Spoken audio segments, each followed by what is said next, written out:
Hello students, आज के इस वीडियो लेक्चर में हम chapter number 6 bank reconciliation statement के प्रैक्टिकल प्रॉब्लम नंबर 2 को सॉल्व करने वाले हैं।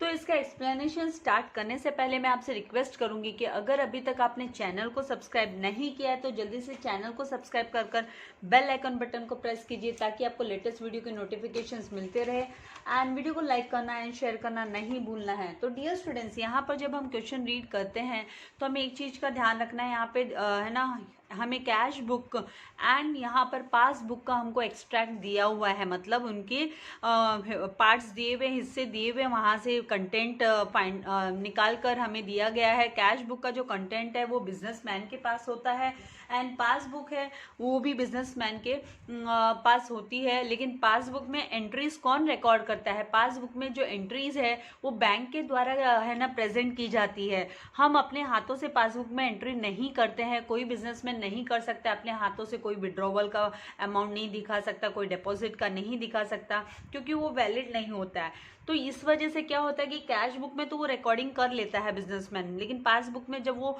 रिकॉर्डिंग नहीं होती है, या पासबुक में बैंक ने रिकॉर्डिंग की लेकिन बिजनेसमैन ने कैश बुक में रिकॉर्डिंग नहीं किया है बैंक के कॉलम के अंडर में, तो उसकी वजह से डिफरेंसेस अराइजेस हो जाते हैं। मतलब उनकी वजह से वहाँ पर है ना डिफरेंसेस दिखने लगते हैं। तो यहाँ पर वो डिफरेंसेस को कैसे हमें फाइंड आउट करना है और कैसे हमको रिकंसाइल करना है बैंक स्टेटमेंट को, तो वो ही हमें सीखना है। तो हमें क्या करना है, सबसे पहले ये जो एक्सट्रैक्ट दिया हुआ है तो इनमें है ना डेट के कॉलम के यहाँ से जरा सा डेट पे नज़र घुमानी है। यहाँ पे ये जो एक्सट्रैक्ट दिया हुआ है कैश बुक एंड पासबुक का, एंड हमें प्रिपेयर करने बोला बैंक स्टेटमेंट एज ऑन 31 मार्च 2019 का प्रिपेयर करने बोला है। तो यहाँ पर जो हमें इन द बुक्स ऑफ, बंदे का नाम नहीं है कि किसकी बुक्स ऑफ अकाउंट्स में, लेकिन हमको इन द बुक्स ऑफ और डैश कर छोड़ना ही है। वैसे भी हम जब बैंक रिकंसिलिएशन स्टेटमेंट बनाएंगे तब यहाँ पर आप डेट के कॉलम में देखोगे कि 2019 मार्च यहाँ पर दिया हुआ है। एंड यहाँ है ना आपको पासबुक में जो दिया हुआ है वो दिया हुआ है अप्रैल 2019। तो मतलब यहाँ पर है ना टाइम पीरियड डिफरेंट है। यहाँ पर जो समय दिया हुआ है, टाइम जो दिया हुआ है वो अलग अलग है। तो जब टाइम पीरियड अलग अलग होता है, जब सेम कॉमन पीरियड नहीं होता है, तो उस समय पर जब हम है ना ट्रांजेक्शन्स को है ना कंपेयर करते हैं, मतलब पासबुक में जो अमाउंट को ट्रांजेक्शन्स दिए हुए हैं कॉलम को जब चेक करते हैं, रिसिप्ट एंड डिपॉजिट्स को एंड पेमेंट्स एंड विड्रॉवल्स को, तो हमें है ना जो जो कॉमन आइटम्स होती है उनको है ना हमें लेना होता है। तो यहाँ पर टाइम पीरियड अलग अलग है, तो हम है ना कॉमन आइटम्स को सिलेक्ट करके और हम है ना बैंक रिकंसिलिएशन स्टेटमेंट तैयार करने वाले हैं। तो हमारा जो फोकस होगा वो ये फाइंड आउट करना होगा कि भाई कॉमन आइटम्स कौन से हैं। तो यहाँ पर हम चेक करेंगे कि भाई कैश बुक बैंक कॉलम, हम रिसिप्ट साइड को कंपेयर करेंगे एंड विद द डिपॉजिट्स हमको कंपेयर करना है। तो यहाँ पर अविनाश 18,000, तो यहाँ पर अविनाश कर कहाँ किसी का नाम है क्या, यहाँ पर हमें चेक करना है पासबुक में। तो यहाँ पर पासबुक में कहीं पर भी अविनाश का नाम नहीं है, तो छोड़ दीजिए इस एंट्री को। अभी धनंजय यहाँ पर 25,500 दिया, यहाँ पर धनंजय करके भी नाम कहीं पर भी पासबुक में अपीयर नहीं हो रहा है। फिर मीनल कर नाम है 10,800, 15 तारीख का, मार्च 15 तारीख का मीनल कर 10,800। तो यहाँ पर हम देखेंगे कि यहाँ पर हमारे पास 10,800 डिपॉजिट्स में मीनल कर दिखाई दे रहा है। तो मतलब ये जो आइटम है ये कॉमन आइटम है। ये क्या है? ये कॉमन आइटम है। तो ये इस मीनल के अमाउंट को हम है ना यूज़ करने वाले हैं। इसको, ये अमाउंट हम रिकॉर्ड करने वाले हैं बैंक रिकंसिलिएशन के समय पर। इसी से तैयार होगा हमारा स्टेटमेंट। फिर हम देखेंगे कि कैश 24,000, यहाँ पर कैश कहीं पे भी दिखाई नहीं दे रहा। देन प्रसाद 14,700, एंड जब हम पासबुक में देखेंगे तो प्रसाद 14,700। तो यहाँ पर डिपॉजिट्स के यहाँ पे 14,700 प्रसाद के नाम से दिखाई दे रहा है। तो हमें कॉमन आइटम्स कब सिलेक्ट करनी होती है? जब हमारे पास जो टाइम पीरियड है वो डिफरेंट होता है, जो समय सीमा है वो अलग अलग होती है। जैसे ये मार्च के महीने का एक्सट्रैक्ट है कैश बुक का, और ये है ना अप्रैल के महीने का एक्सट्रैक्ट है पासबुक का। तो हमें ना जो कॉमन है, जो कॉमन हमको ट्रांजेक्शन विथ कॉमन अमाउंट दिखाई दे रहा है उसको हम सिलेक्ट करेंगे। अब हम आते हैं पेमेंट साइड में।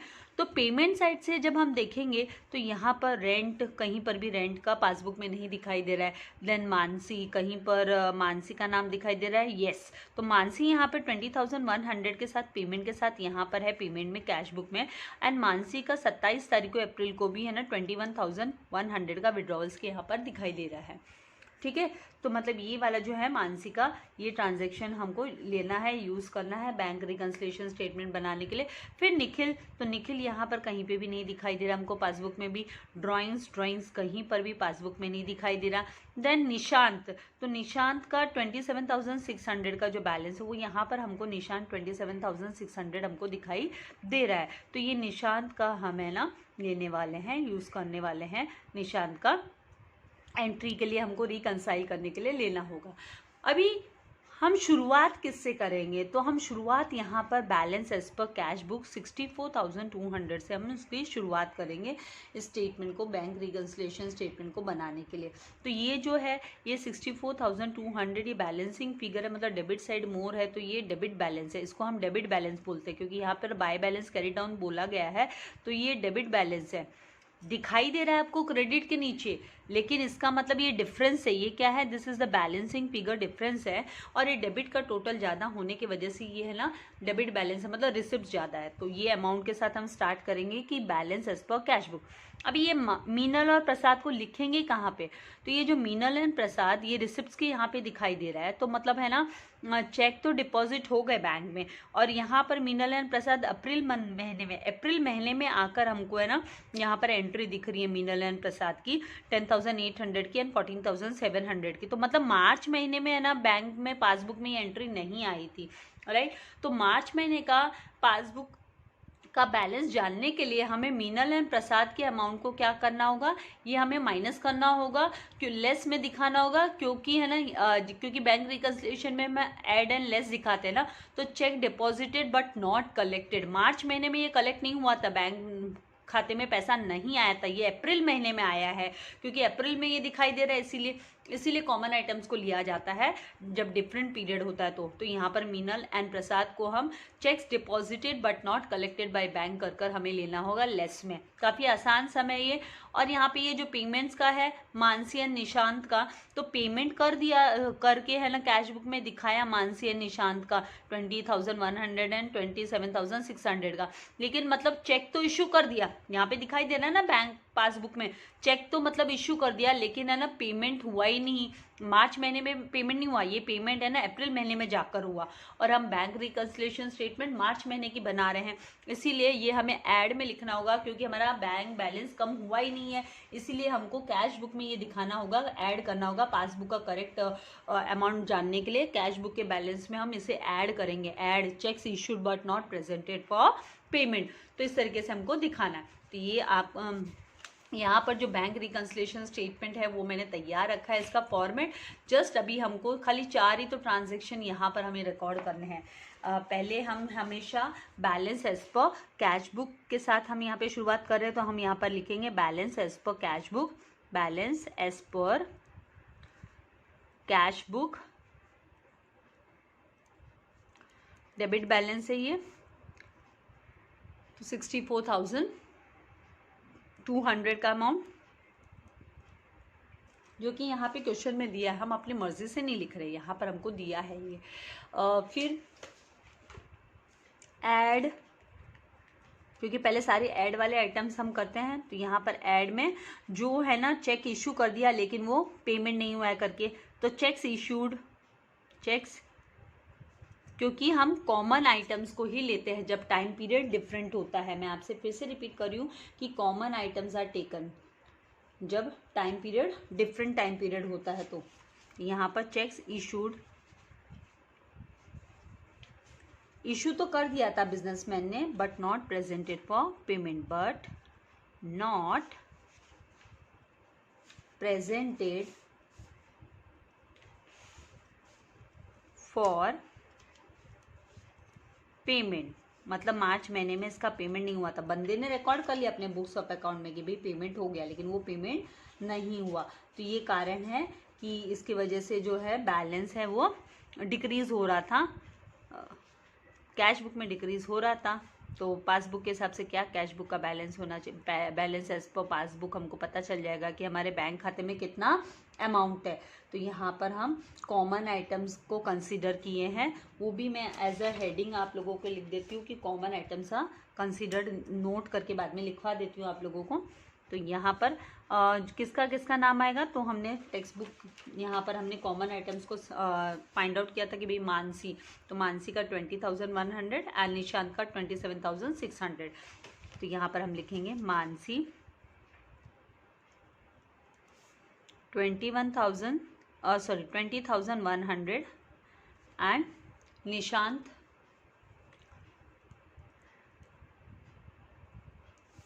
27,600। टोटल करना है क्योंकि और कोई आइटम्स नहीं है, तो टोटल करेंगे तो 007 1 + 6 7 होता है ना, एंड 7 एंड 4 तो 47,700। यहाँ पे भी टोटल करेंगे तो 0 2 + 7 9 4 + 7 11 का 1 कैरी ओवर 1 + 6 7 7 + 4 11 तो 1,11,900।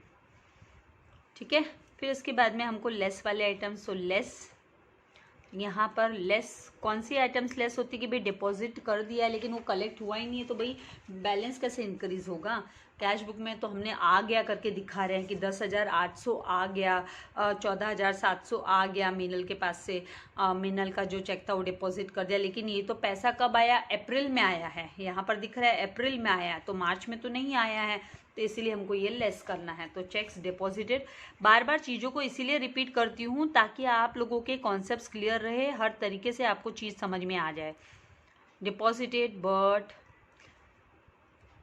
क्योंकि रिसिप्ट में दिखाया है मतलब हमने डिपॉजिट किया है, रिसीव होना है, रिसीव हुआ नहीं, लेकिन वो हमने तो लिख दिया कैश बुक में कि भाई रिसीव हो गया, इसीलिए इसको माइनस करो। जब तक रियल में रिसीव नहीं होता है तब तक हम कैसे दिखा सकते हैं उस बैलेंस को, ऐसे रिकॉर्ड दिखाने से फिर वो डिफरेंस आएगा ही ना, पासबुक में तो उसकी एंट्री आएगी नहीं कि भाई रिसीव हुआ है करके मार्च में, इसीलिए। तो मीनल जैसे कि इश्यू के चेक की पासबुक में एंट्री नहीं आएगी कि भाई पेमेंट कर दिया, जब तक पेमेंट बैंक से खाते से नहीं जाएगा तब तक वो नहीं आएगी, इसीलिए यहाँ पर इसको ऐड करते हैं, issued but not presented for payment को, and cheque deposited but not collected को हम माइनस करते हैं। तो यही प्रोसीजर होता है जब आप balance as per cash book start करते हो, उसके साथ जब आप बैंक रिकंसिलिएशन स्टेटमेंट बनाना स्टार्ट करते हो। तो मीनल का 10,800 एंड प्रसाद का कॉमन आइटम्स में इतना ही था, इसीलिए हम इस तरीके से लिख रहे हैं, खाली ये 4 आइटम्स थे, 4 का हमने लिख दिया। इनका टोटल करेंगे तो 0 0 8 + 7 15 होता है, कैरी ओवर 1 1 + 4 5 देन 1 + 1 2 तो 25,500। अब ये जब आप इसको आपको लेस करना है, मतलब ब्रैकेट में ले लो माइनस करना है, तो माइनस कर रहे हो तो यहाँ पर 0 0 9 - 5 400 मतलब 4 आया, फिर यहाँ पर 1 - 5 तो पॉसिबल नहीं है, तो 11 - 5 किया तो 6 एंड 10 - 2 तो यहाँ पर आ जाएगा 8, तो 86,400 है ना, ये आपका bank balance as per passbook होगा। तो बैंक बैलेंस है पासबुक के हिसाब से, मतलब बैंक के पास जो रिकॉर्ड है वो आपके खाते में 86,400 रुपीज़ है एज पर पासबुक। इस तरीके से आपको लिखना है। तो आई होप आपको समझ में आ गया। तो इसकी आप स्क्रीनशॉट ले सकते हैं प्रैक्टिकल प्रॉब्लम नंबर 2 की। जल्दी से जल्दी कोशिश करूंगी कि सारे जो प्रैक्टिकल प्रॉब्लम्स है वो आप लोगों के लिए मैं अपलोड कर दूं।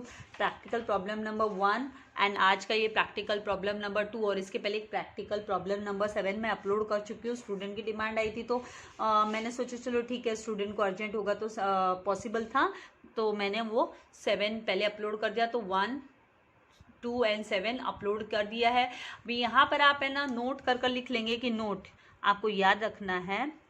यहाँ पर नोट में आपको जो जब टाइम पीरियड कॉमन नहीं रहता है, जब टाइम पीरियड क्या है डिफरेंट होता है, अनकॉमन टाइम पीरियड रहता है, तो आपको कॉमन आइटम्स को लेना होता है। तो यहाँ पर वही एज अ नोट आप लोग लिख लीजिए, तो आपको ध्यान में रहेगा कि common items are considered not. Remember common items are considered when the time period is different. When the time period is uncommon या different.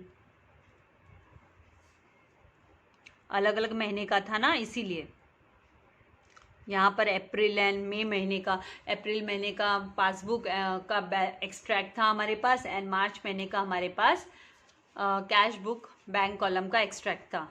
तो आई होप समझ में आ गया. Practice makes man more perfect वाली बात है. Share with your friends as well, and video को लाइक करना एंड चैनल को सब्सक्राइब करना नहीं भूलना है. बेल आइकन बटन को प्रेस कीजिए ताकि लेटेस्ट वीडियो के नोटिफिकेशंस आपको मिलते रहे. Thank you very much. God bless you all dear students.